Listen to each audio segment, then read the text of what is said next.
Mhm. Si tout le monde m'entend, balancez les cœurs pour que je puisse avancer rapidement pour ne pas que le live de Mhm. notre chère sœur soit assez longue. Mhm. Tout le monde m'entend assez bien? Oui, je pense. Ouais. Excellent. Excellent, oui, c'est bon. Je rappelle que Donc, vous êtes professeur, vous êtes cancéro, vous avez été award en cytologie. J'ai bien présenté.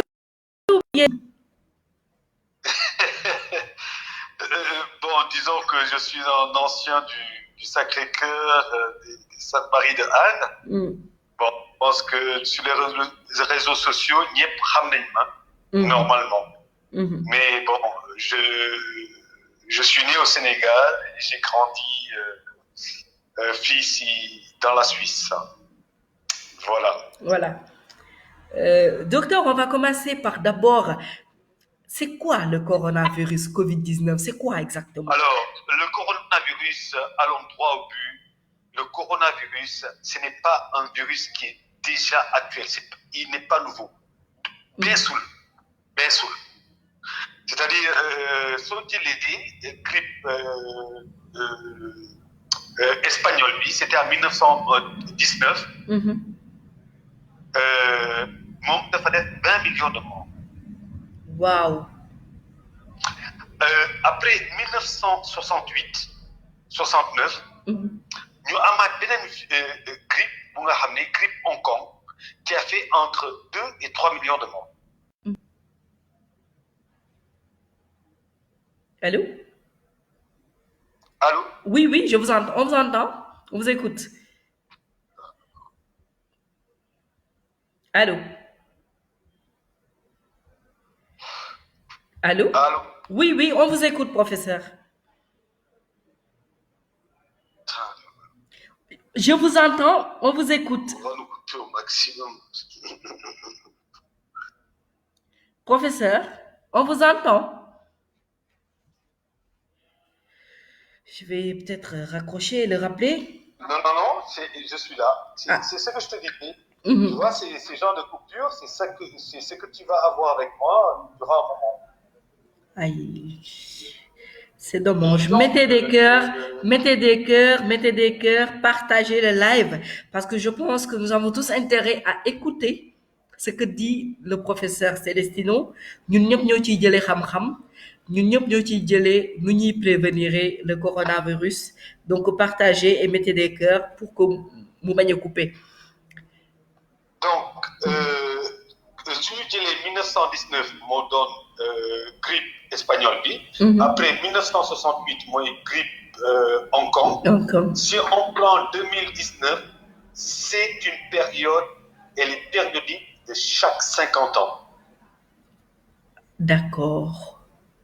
Donc, coronavirus bi dafa am benn séquence bu nga xam ne Mhm. mel ni Sida, beneen séquence bi dafa mel ni Ebola, beneen séquence bi dafa Mhm. mel ni tamit ces grippes de type A ñoo gën a virulent te Mhm. séquence bu gën a graaw ci moom dafa niiroo tamit virus bu ñuy ne STRAS. Stress. Voilà. Donc, je rappelle à nos auditeurs et auditrices Mhm. que dañu am trois sortes de grippe. Am na grippe de type C, mooy sëkkat bu ngay am Mhm. nii di ci suul yi. Mhm. Am na grippe de type B, mooy Mhm. buy ñëw chaque année. Mhm. Allô? Oui, oui, on vous écoute. Allô? Allô? ñoo ngi lay maa ngi lay dégg docteur. Fa professeur, autant pour moi. Allô? Maa ngi lay dégg professeur. Allô? Allô, C'est professeur. dommage. Allô?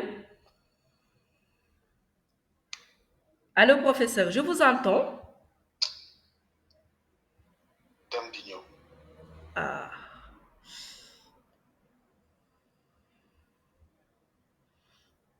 Allô? Voilà. Dommage, les gens sont en train de... Voilà. Allô, professeur? Je craignais, on nous coupe tout le temps. Oui, Donc, oui, oui, oui. Moi, je ne sais pas pourquoi, mais c'est voilà. tout le temps d'ailleurs, c'est comme ça. Mm, mm. Donc, grippe bi lu tax mu graaw c'est-à-dire que dafa am ci séquence su ARN virus bi dafa jël yeneen virus bi mu mokkal ko mel ni ku jàng primaire jàng secondaire dem université moom tamit dafa am benn code génétique bu nga xam ne dafa graaw parce que soo ko tegee dil moom mu teg la beneen dil. D'accord. Donc au niveau du laboratoire suñu demee ba li ñu nekk jàpp nañ ko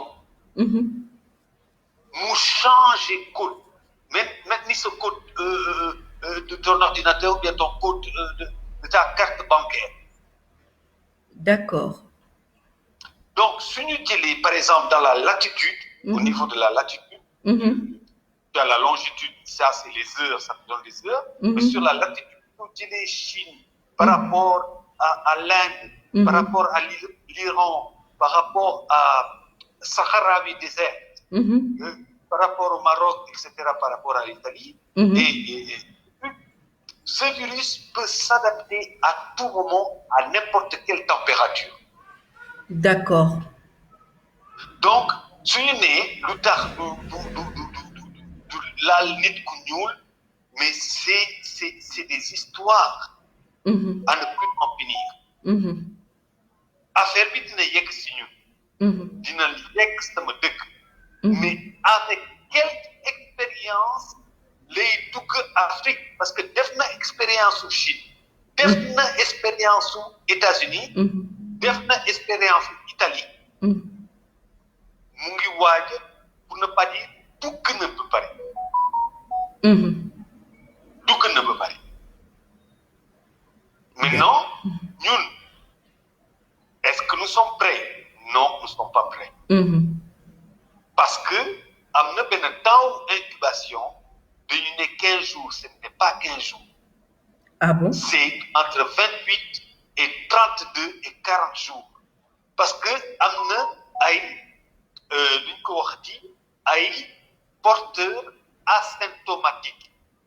mais nit ku ñuul bu nga xam ne ont toujours fréquenté xar gi yeeg ñuxub bi yeeg jinax gi yeeg ont toujours vécu près des animaux. On est quasiment immunisé. Mais dès on se rend compte que virus boobu ne touche pas seulement les personnes de 60 ans léegi wàññi na dem na ba ay personnes ay xale yu nga xam ne de 25 ans 22 ans. 2 ans même, hein? On a vu au Sénégal un bébé de 2 ans. Exactement. Donc ce qui nous permet de dire que virus bi dafay jël temps mu incuber c'est-à-dire quand tey ma gis ñu ne dañuy dem julli mais affaire bu graaw laa gis man sama yaram dafa doon daw parce que ñu ngi yuuxu man maa gën a gëm Serigne Touba gëm naa Serigne Touba mais maa ngi gis ñuy yuuxu quand sooy yuuxu yaa ngi sànni ay salive mais imagine-toi que benn ci ñoom am nañ ko ñaata nit lay infecté te ñaata nit ñu infecté wu ñoom xamuñu ko parce qu'il y a une période d'incubation qui est grave. Ah oui. De 28 à 32 à 40 jours. Lu ñu remarqué virus bi su duggee sa dëkk dafay nekk tranquille di contaminé wu di ko jox ku nekk jëkk-jëkk rek courbe bi qui était linéaire c'est-à-dire tranquille jëkk-jëkk rek gis courbe contamination bi commencé xëcc ci kaw Sénégal n'ont pas les mêmes moyens technologiques comme la Suisse pour faire des détections de 1000 cas par jour. C'est pas possible. C'est pas possible. Gis nga yàlla nu si yàlla musal. Amiin. Wante dans 2-3 semaines.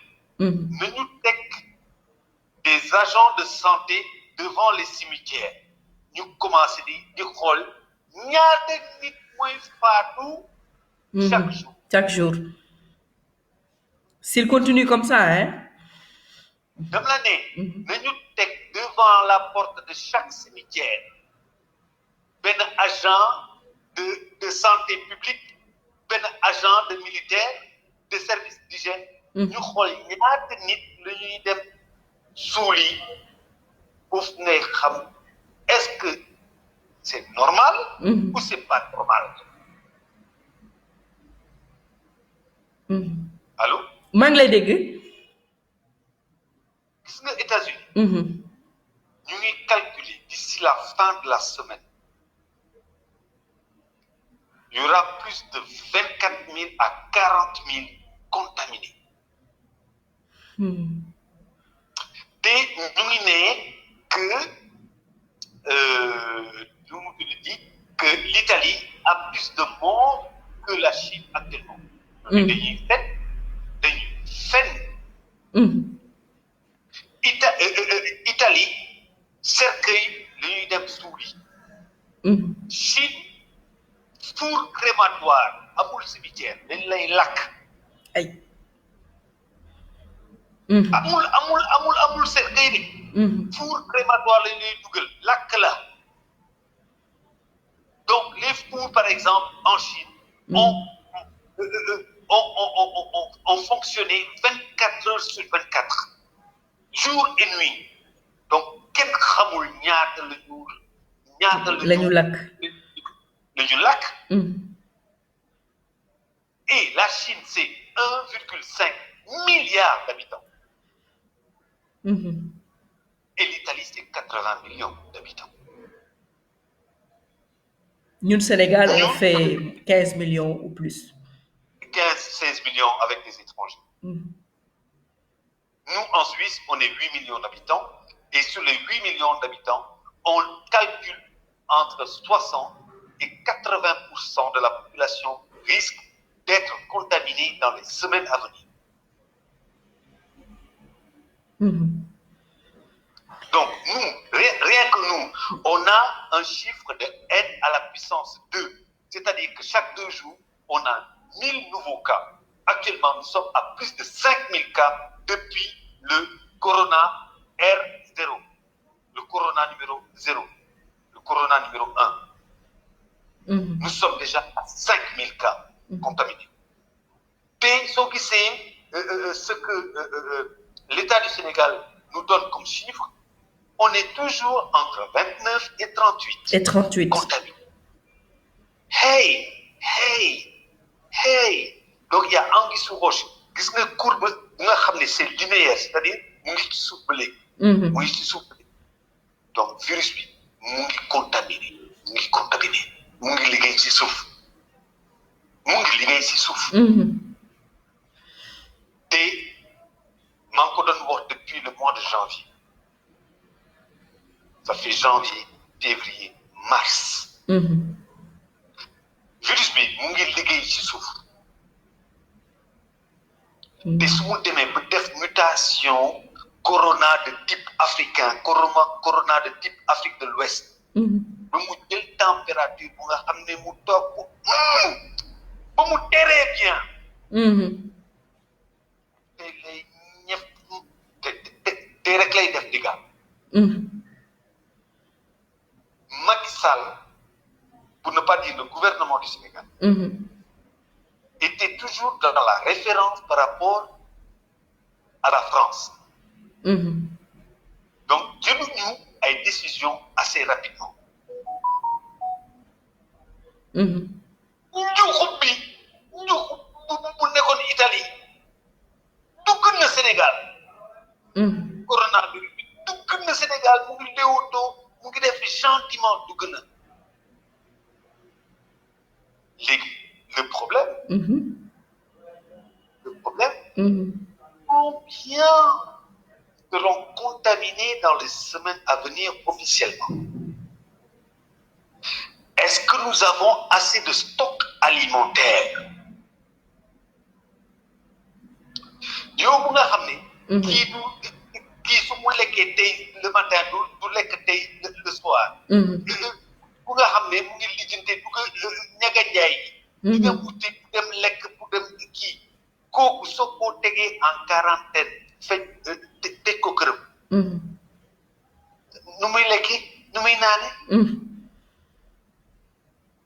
ça aussi c'est des problèmes mais c'est un problème et ce qui m'amène à vous dire que demain dina am benn insécurité wala un taux de criminalité buy augmenter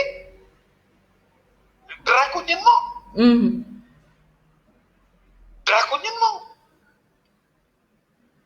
est-ce que tout le monde me suit? Oui, tout le monde vous écoute. Donc suñu jëlee tey amuñu stocku lekk amuñu aujourd'hui l'État du Sénégal normalement doit subventionner c'est-à-dire dégager un budget nécessaire pour que les denrées de premier machin là ne puissent pas augmenter suñu jëlee Suisse l'État de la Suisse dafa débloqué woon 10 milliards d'euros il y a même pas une semaine ñu ne ko déet kooku doyul ouais. Donc l'État suisse a débloqué maintenant plus de 45 milliards d'euros pour nga xam ne ku warul dem liggéey des këram mu am salaire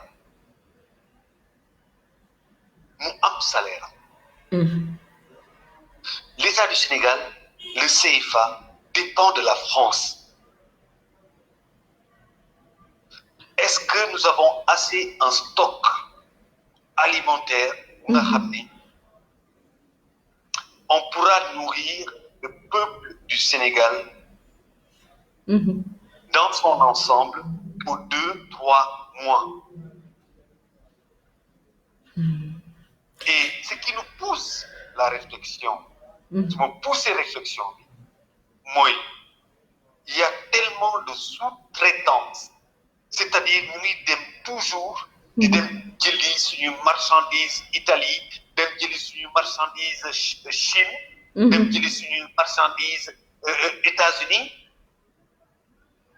mais l'entreprise locale, l'agriculture, la pêche, nuñ ko war a seetaat. dañ ko war a xoolaat. bu baax a baax. tey la priorité de l'État du Sénégal doit être, comme Maître Abdoulaye Wade l'avait toujours dit, la mur verte. Investir sur l'agriculture, investir sur l'élevage, investir sur la pêche. 365 jours dans l'année, nous avons du soleil. Investir sur les énergies renouvelables. La pêche, pour nous, il y a l'Union européenne là, tout le temps, là, les bateaux qui circulent là. Encore c'est pour nous.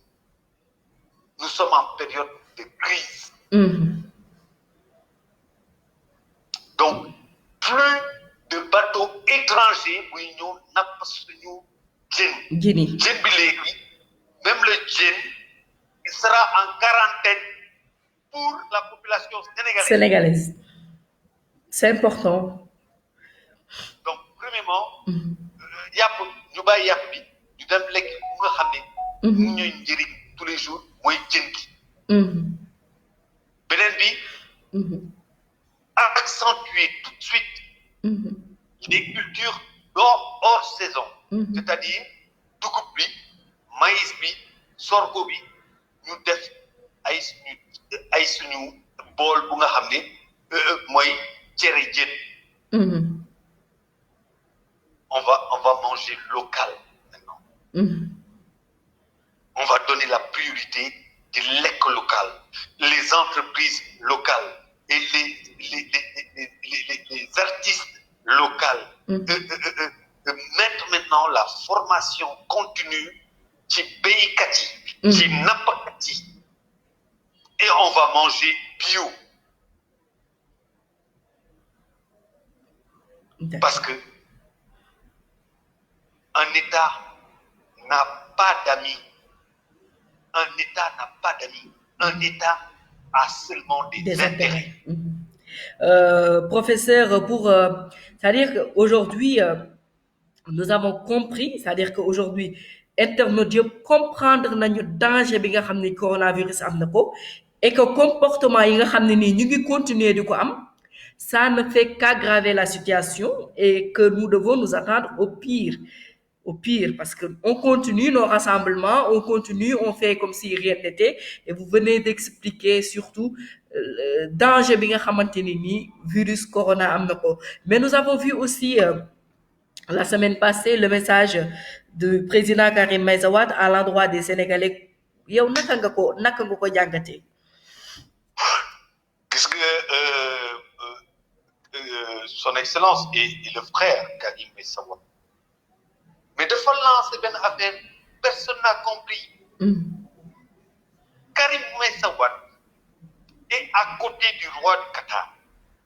C'est-à-dire, aujourd'hui, nous sommes en crise financière. Lui, tout de suite, tout que Macky Sall woo, il peut débloquer tout de suite par rapport à fu mu nekk, c'est un banquier. Mu teg ñu les ressources économiques, c'est-à-dire nous sommes en état de crise aujourd'hui. L'état de crise, c'est-à-dire que Macky Sall du Idi moo koy sauver, du Sonko moo koy sauver, du Amadou Ba moo koy sauver. La seule personne qui peut sauver aujourd'hui Macky Sall et le Sénégal, c'est le frère Karim Meïssa Wade. N'oubliez pas que Karim Meïssa Wade, c'est un ami de Paul Kagame. C'est lui qui a relevé l'économie du Rwanda, c'est Karim. L'économie du Qatar, derrière, c'est Karim, il est banquier. Donc, nous sommes en crise de trésorerie. Parce que quand la santé est malade, donc l'économie est malade aussi. soo mënul dem liggéey, fan ngay jëli xaalis. Vraiment. Donc, le problème actuellement, c'est que Macky Sall dafa rus. dafa war a woo Kilowatt, dafa war a woo Karim Wade. ne ko waaw frère maa ngi jégalu. ñu bàyyi politique bi fale. mais ñu wal dimbali ma ci crise gi parce que su ko bàyyee noonu. Je vous invite dans 2-3 semaines. Parce que ce virus, il est pire que l'intelligence artificielle. Dil boko tek mu génné ko. Et on sait que le Sénégalais, il est de nature indiscipliné. Je mets le terme. Dëgër bopp la def. su ma déggee tey, su ma gisee tey, des imams qui affrontent l'État, qui disent que eux, il faut que nous dem julli. Man, j'allais les envoyer avant tout leur service d'hygiène. Nga ne ngeen dem julli. Atia, mais damay désinfecté, ñoom ñëpp lay désinfecté.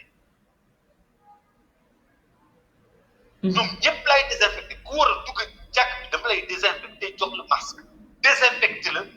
Piche le. Mais les moyens font défaut, hein, parce que l'État, depuis le début, nous avons vu que l'État compte même sur les citoyens. Les citoyens sont en train, certains sont en train de faire des dons. Donc aujourd'hui, nous avons vu, nous avons de maigres moyens. Donc, tout ce que nous... désinfectant, vinaigre, eau de javel, d'accord? Désinfectant. Ñu désinfecté ñëpp. Comme que kenn bëggul déglu tous les scientifiques. Dañuy désinfecté ñoom ñëpp. Ku ñëw nga nuuru eau de javel balaa nga dem julli. Soo amul eau de javel nga jël vinaigre. Jeex na tàkk. Le Sénégalais, il est têtu de nature.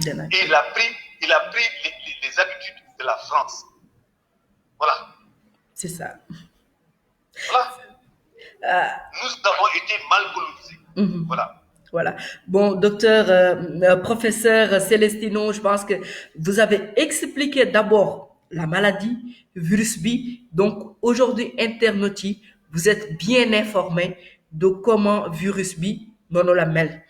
Donc, aujourd'hui, top leen règle yi nga xam ne moom la OMS joxe moom la état du Sénégal joxe dégg leen digal ngeen toog seen kër yi lu nga xam ne nii urgent wul bu leen génn parce que virus bi gis ngeen ni ko docteur waxe ni ko professeur waxe chaque 50 ans lay ñëw ba mu ñëwee Espagne 20 millions la fa rey donc ñun matuñu 20 millions on n'a qu'à respecter ces règles pour pouvoir s'en sortir. Docteur. Non, actuellement, le problème, c'est que virus réyatul sax ñu nga xam ne dañu amoon ay diabète ay hypertension ay maladies cardiovasculaires ay maladies respiratoires ñoom asthme yeeg ay affaires yooyu léegi ñëpp lay rey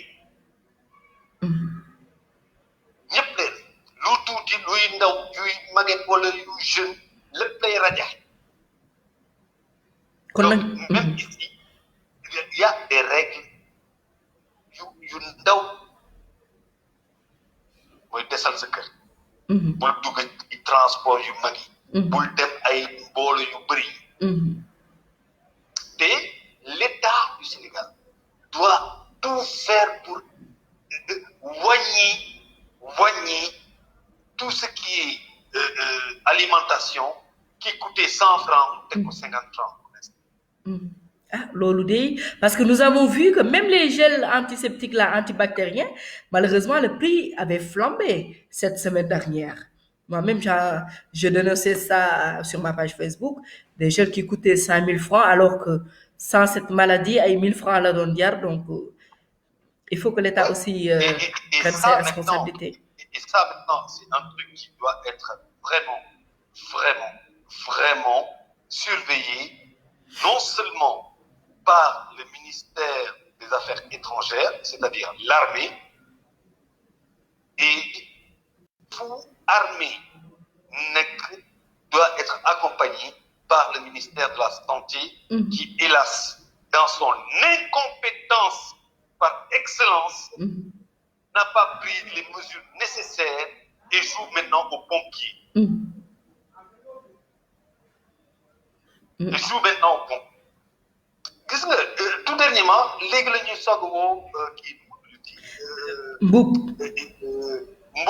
Sida professeur Souleymane Mboup mais léegi lañ ko woo lu tax léegi lañ ko vous comprenez pas cette géopolitique lu tax ñu woo ko seulement maintenant et il y avait seulement l'Institut Pasteur à faire le test or que on a un grand centre de recherche de Mboup Sida fallait Diamniadio ah.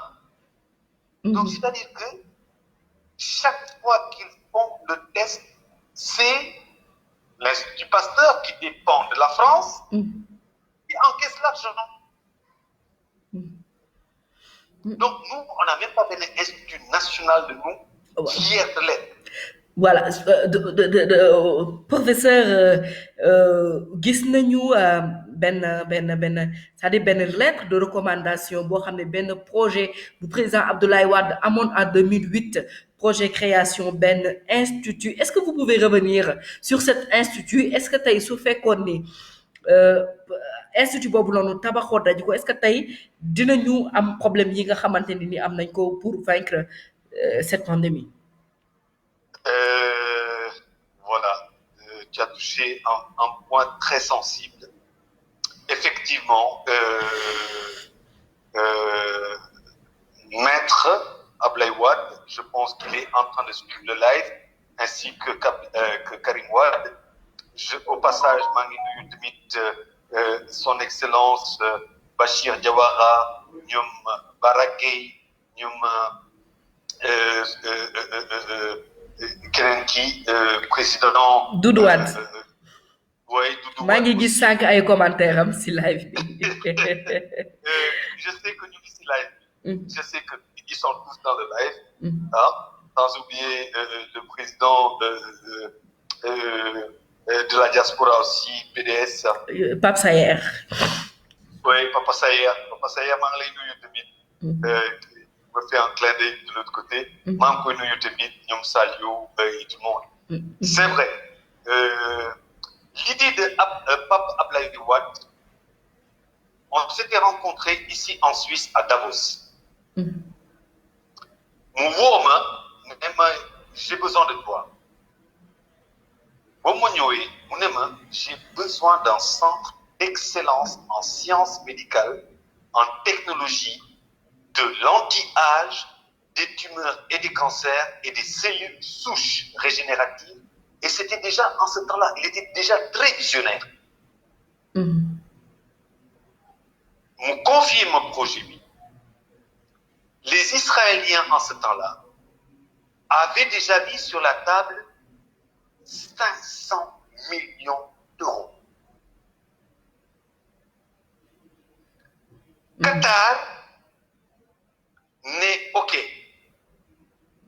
Mun nañ ko teg Sénégal wante du Israéliens yi ñoo koy fay ñun ñoo koy fay mais étant donné que ñun mënuñu dem Israël pour dem faju foofu centre bi dañu ko teg Sénégal mais ñun ñooy fay et ils avaient mis 1 milliard de dollars pour ne pas dire 1 milliard d'euros pour que le centre soit fait.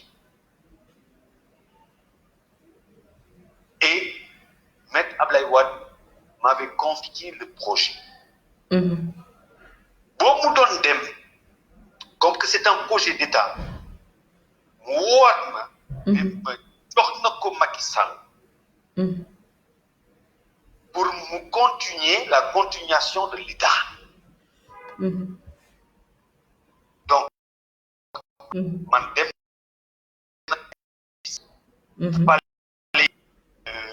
ko ama Gabon. Et c'est là que le bas blesse, parce que quand on a su que j'étais un enfant de Ablaye Wade, personne n'est venu. Il n'y avait pas pourtant l'ambassadeur du Sénégal ici à Genève, l'ambassadeur du Sénégal au Japon, le ministre de la Santé, Madame Eva, tout le monde était au courant. Mais disons que je ne suis pas de l'APR, personne n'est venu. Et déjà, là, au Japon, le Qatar avait donné 4 à 5 machines de radiothérapie. L'autre, il avait donné 200, 300 ambulances équipées. Mais quel n'est qu'on fait? Quel n'est-on dit parce que c'est inter-État. Donc, pour ce centre d'excellence, effectivement, tu as les papiers, je pense que je n'ai pas le ko weddi nga ñëw si yow di nga ko gis